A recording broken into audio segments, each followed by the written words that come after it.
9 minutos para o horário de Brasília. Como nós anunciamos aqui no AgroMais, a senadora Soraya Tronic, do União Brasil, vai assumir pela segunda vez a presidência da Comissão de Agricultura e Reforma Agrária no Senado. E é com ela que eu vou conversar agora para a gente ver quais são as expectativas e os desafios para esse novo mandato. Olá, senadora, seja bem-vinda, boa tarde, uma satisfação recebê-la aqui no canal AgroMais. Antes da gente começar a nossa conversa, desejo aí um feliz Dia das Mulheres, que foi ontem, mas a semana toda para a gente estar comemorando e, claro, enaltecendo a presença de vocês não só na política, mas também no agronegócio, né? Tudo bom, Tiago? É um prazer estar aqui falando com vocês hoje. Muito obrigada pela deferência. E realmente é importante, né? As mulheres no agro cada vez mais fortes e agora bem representadas. A minha alegria também aqui é que entramos num momento onde agro e meio ambiente caminham juntos e as duas únicas mulheres que presidem comissões aqui no Senado Federal neste biênio somos eu e senadora Leila Barros. Eu na Comissão de Agricultura e Reforma Agrária e a senadora Leila nesta comissão que é irmã gêmea siamesa, na Comissão de Meio Ambiente.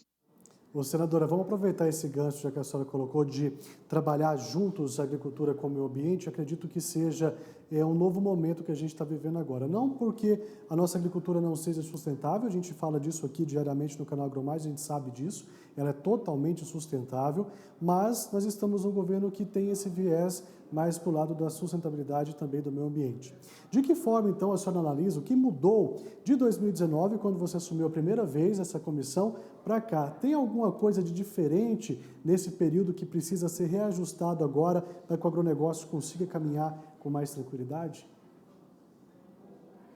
Realmente, Tiago, essa questão de cunho aí ideológico atrapalha um pouco quando a gente fica trabalhando com narrativas e esquece dos fatos e esquece da ciência. Naquele momento, em 2019, nós não estávamos sequer na pandemia.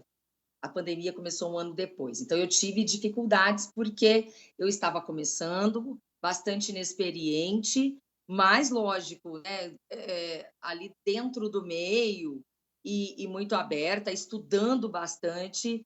Mas o que temos de diferente agora é que nós vimos em vários setores, inclusive na saúde, por conta da pandemia, que nós não devemos nos pautar para tomar decisões sérias em discursos ideológicos. Nós precisamos ser pragmáticos, porque essa questão do agronegócio e essa questão ambiental são questões que nos unem, independente de qualquer coisa, porque trata de saúde, trata de economia. Todos nós queremos saúde, todos nós queremos prosperar, independente de sermos de direita, de esquerda, de qualquer viés ideológico. Então, é aí que vem o ensinamento desses 4 anos, de que as discussões deverão sempre ser direcionadas para o lado da ciência, o lado da tecnologia e o lado que vai melhor favorecer todos os brasileiros, independente de serem produtores ou não. Por quê? Porque todos se beneficiam com uma balança favorável para nós dentro desse setor. Enfim, isso é um benefício para todos os brasileiros. Sem dúvida nenhuma, né? Eu acredito também que o agronegócio anseia por isso. Agora, quais os principais desafios que você elenca, então, aí para essa gestão? Que tem algum tipo de pauta polêmica que pode acontecer também, que você acredita que pode pintar nesses próximos anos? Olha, enfrentaremos assuntos sensíveis que estavam, assim, eu acredito que até dormitando aqui pelo Congresso Nacional, justamente porque passamos agora, no pós-pandemia, vieram logo as eleições de nível federal que tomaram todo o cenário, essas questões ideológicas também. Agora nós precisamos resolver a vida dos brasileiros. E a vida dos brasileiros depende de reforma agrária, de titularidade das terras, depende de incentivo para produzir, depende também de entendermos aqui quais são os limites dessas questões ambientais. Precisamos também separar o joio do trigo em vários setores, como é até mesmo o setor da mineração, por causa de alguns produtores que exercem atividades ilegais, aqueles que querem trabalhar dentro da lei não encontram guarida ou encontram preconceitos, portas fechadas. Então, nós precisamos voltar ao normal neste país, ou então encontrar um normal. A verdade é essa. Porque o que sempre ficou muito difícil por conta dessa questão ideológica. Está na hora da gente sair desse discurso e priorizar o pragmatismo, a ciência. Enfrentaremos também a questão de licenciamento ambiental, e todo esse trabalho de agro e meio ambiente umbilicalmente atrelados. Isso é de extrema importância, Tiago. Sem dúvida. Senadora, o ano passado nós vimos, não só no ano passado, mas no governo passado como um todo, mais de 350 mil títulos, titulização reconhecendo as terras de alguns produtores. Um número que a gente nem deveria comemorar, isso deveria ser o normal. Eu penso dessa forma, não sei se a senhora concorda com isso. Esse ano nós já vimos um número grande de invasões até o momento. E a gente vê a FPA, a gente vê outros políticos também defendendo que não é a forma correta, apesar que muitos usam das invasões para chamar a atenção do governo. Precisa de ser mais eficaz, então, esse trabalho de reforma agrária, precisa de agilizar um pouco mais e, de fato, trazer mais titulação aí para essas famílias, para que tenha segurança, tranquilidade para produzir no campo, buscar os seus empréstimos e trabalhar. Essas pessoas também querem trabalhar, mas também não é certo invadir terras produtivas por aí, né?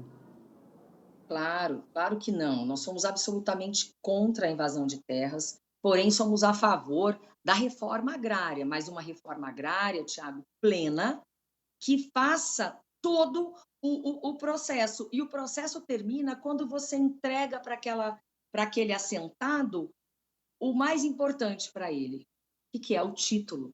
O título da terra significa a dignidade dele, porque aí ele pode prosperar, ele pode conseguir incentivos fiscais, financeiros, enfim, é a dignidade. Eu conheço assentados que estão há mais de 30 anos nessas terras que não conseguem resolver esses problemas. Nós precisamos voltar nossos olhos para esta questão e entregar dignidade para essas pessoas. Mas a gente fala em invasão de áreas improdutivas e agora nós vimos essa questão da Suzano, que aos nossos olhos, de forma superficial, essas são terras produtivas. Mas eu fui apurar, Tiago, eu estou tão traumatizada com desinformação ou uma informação insuficiente, superficial, que não me traz todos os detalhes, e aí nós acabamos julgando as pessoas, julgando os atos, o que não é o correto, né? E o que foi que eu descobri e que eu preciso ainda me aprofundar sobre esse tema? Parece-me, tá, que existia com a Suzano um acordo que não foi cumprido. Não foi cumprido pelo governo, não foi cumprido pela Suzano. Não sei por quem não foi cumprido, porque até agora eu não tive acesso e eu requisitei informações sobre isso, para que eu não passe aqui, não cometa o erro do qual eu fui vítima, que é o erro de uma má informação. Tá? Não digo nem que foi de má fé do meio é, da imprensa, nada, porque também as informações chegam assim de forma rápida e aí aquilo já vira um drama político ideológico. Então, para eu não incorrer no erro, que muitas vezes eu estou criticando, o que eu fiz? Fui buscar informação. E ainda não tenho informações suficientes para falar sobre este caso específico. Mas sou contra a invasão de terras produtivas, mas eu quero entender o porquê. E me disseram que existe sim um porquê, que alguém ali não cumpriu algum acordo antigo. Mas também eu vi que vocês estavam noticiando a posse de Pedro Lupion nesse novo biênio da FPA. Eu estive lá e o discurso do governador de Goiás, Ronaldo Caiado, foi muito enfático nesse aspecto. Nós precisamos ter uma unidade, uma forma de agir, de não permitir crime nesse país, de forma nenhuma, e de nem fazer vistas grossas para isso.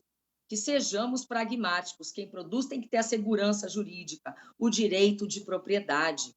Isso é importante para o nosso país. Porém, para quem foi prometido, para quem preenche os requisitos de uma reforma agrária, essas pessoas também sejam abarcadas pelos seus direitos, elas também têm razão. Sem dúvida, né, senadora? Tem que sempre ver as duas partes.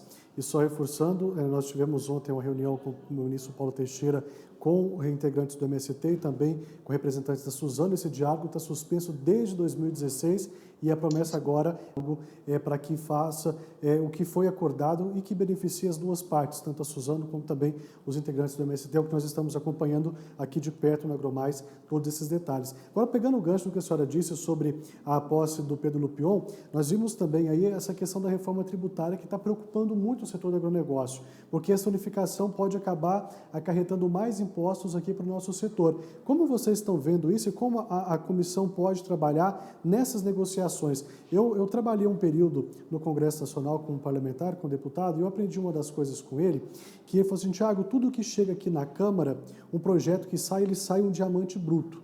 E ele vai sendo lapidado para ficar da melhor forma possível até chegar à população. A senhora também enxerga dessa forma, que pode ser labitado e essa reforma pode ser boa para todo mundo e que não, o agronegócio não tem que temer essas novas mudanças?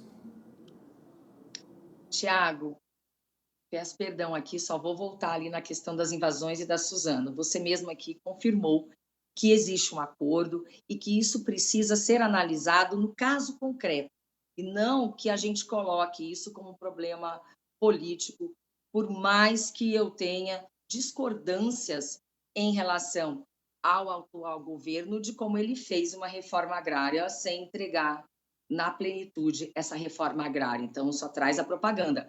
Porém, eu jamais irei condenar se algo estiver assim, é, com uma informação, com parca informação. Então, só colocando isso, agora você confirmou, fico muito feliz, porque a gente tem que passar as informações corretas.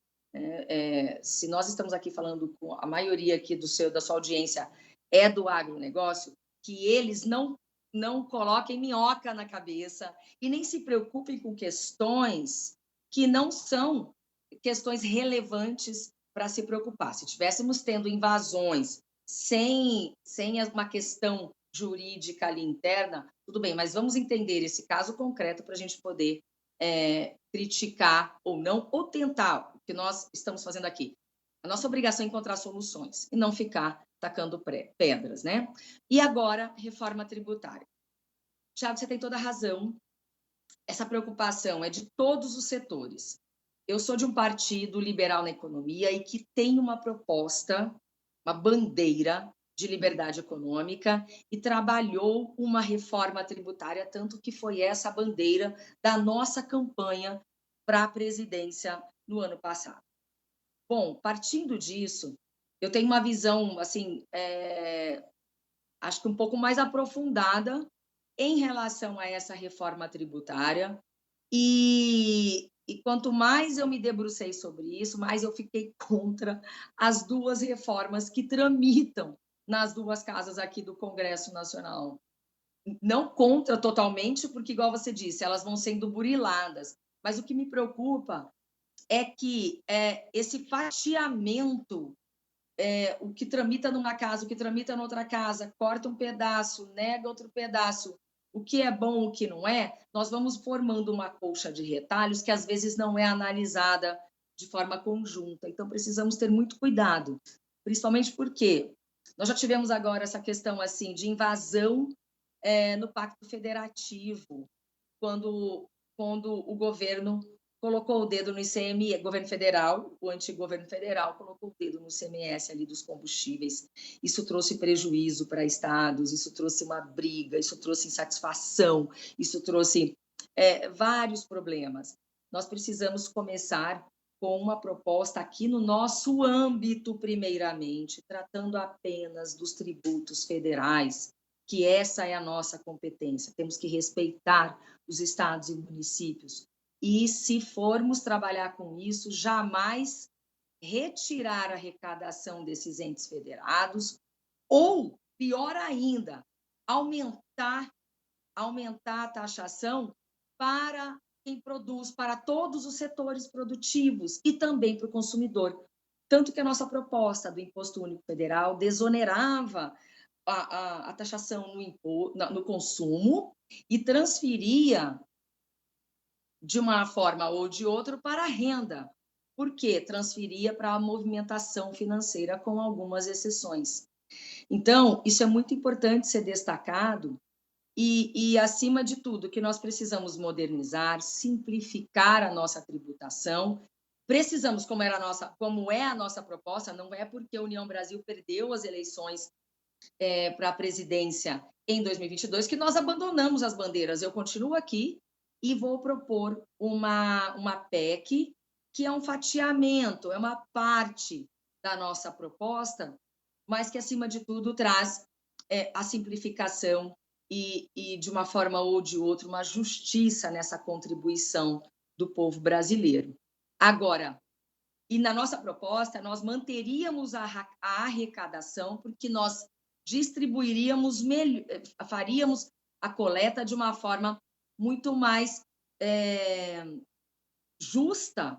Por quê? Porque nós eliminaríamos aquelas pessoas que sonegam os impostos. É muito difícil você sonegar na movimentação financeira. Portanto, nós